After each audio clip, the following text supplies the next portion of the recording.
Hello, my beautiful friends. Welcome back to my art studio. Welcome back to the study along of the Advent of Divine Justice, this immortal letter by Shoghi Effendi to the North American and Canadian Baha'i communities, as well as all globally minded citizens, about what we can do to essentially make the world a better place. And if you are curious to know a little bit more about why I'm doing this project or what this is, I recommend you check out the first video in this series linked directly below. So I am just going to jump in with you.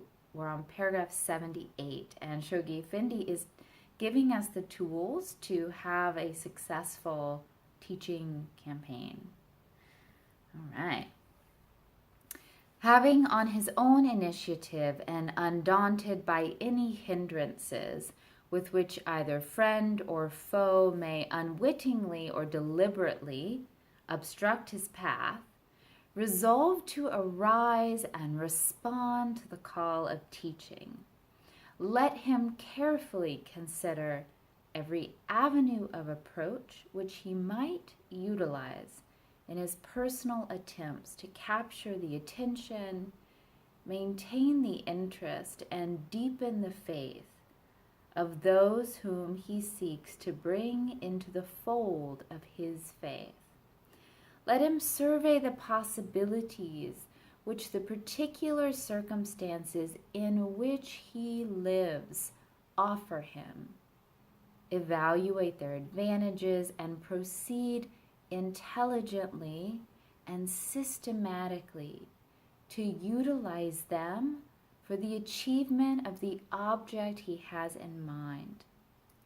Let him also attempt to devise such methods as associations with clubs, exhibitions and societies, lectures on subjects akin to the teachings and the ideals of the cause, such as temperance, morality, social welfare, religious and racial tolerance, economic cooperation, Islam, and comparative religion, or participate in social, cultural, humanitarian, charitable, and educational organizations and enterprises which, while safeguarding the integrity of his faith, will open him to a multitude of ways and means whereby he can enlist successively the sympathy, the support, and ultimately the allegiance of those with whom he comes in contact.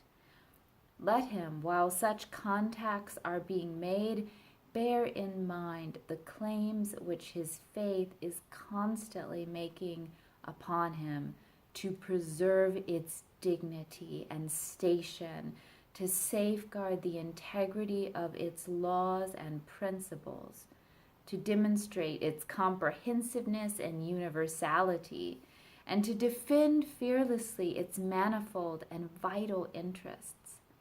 Let him consider the degree of his hearers' receptivity and decide for himself the suitability of either the direct or indirect method of teaching, whereby he can impress upon the seeker the vital importance of the divine message and persuade him to throw in his lot with those who have already embraced it.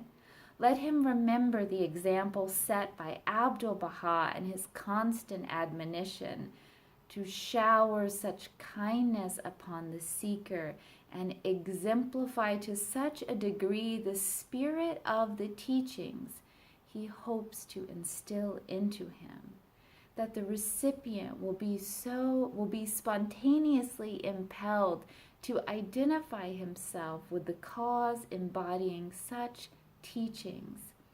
Let him refrain at the outset from insisting on such laws and observances as might impose too severe a strain on the seeker's newly awakened faith, and endeavor to nurse him patiently, tactfully, and yet determinedly into full maturity, and aid him to proclaim his unqualified acceptance of whatever has been ordained by Baha'u'llah.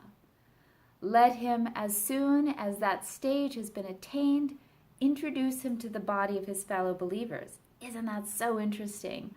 After he or she has come to accept whatever Baha'u'llah has ordained, then introduce to the fellow believers. And seek through constant fellowship and active participation in the local activities of his community to enable him to contribute his share to the enrichment of its life, the furtherance of its tasks, the consolidations of its interests, and the coordination of its activities with those of its sister communities. Let him not be content until he has infused into his spiritual child so deep a longing as to impel him to arise independently in his turn and devote his energies to the quickening of other souls and the upholding of the laws and principles laid down by his newly adopted faith. Let every participator in the continent-wide campaign initiated by the American believers, and particularly those engaged in pioneer work in virgin territories, bear in mind the necessity of keeping in close and constant touch with those responsible agencies designed to direct, coordinate, and facilitate the teaching activities of the entire community. Excuse me, you guys. Whether it be the body of their elected national representatives or its chief auxiliary institution, the National Teaching Committee, or its subsidiary organs, the regional teaching committees, or the local spiritual assemblies and their respective teaching committees, they who labor for the spread of the cause of Baha'u'llah should, through constant interchange of ideas, through letters, circulars, reports, bulletins, and other means of communication with these established instruments designed for the propagation of the faith, ensure the smooth and speedy functioning of the teaching machinery of their administrative order. Confusion, delay, duplication of efforts, dissipation of energy will thereby be completely avoided, and the mighty flood of the grace of Baha'u'llah flowing abundantly and without the least obstruction through these essential channels will so inundate the hearts and souls of men as to enable them to bring forth the harvest repeatedly predicted by Abdu'l-Baha.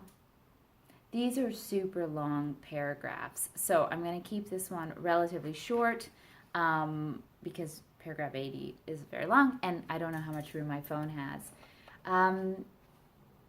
You guys, I just feel like so much love knowing that we are part of a collective enterprise, and revisiting this content that offers such guidance is really empowering, and I hope that you feel the same way and that it's manifesting in our personal lives and teaching efforts.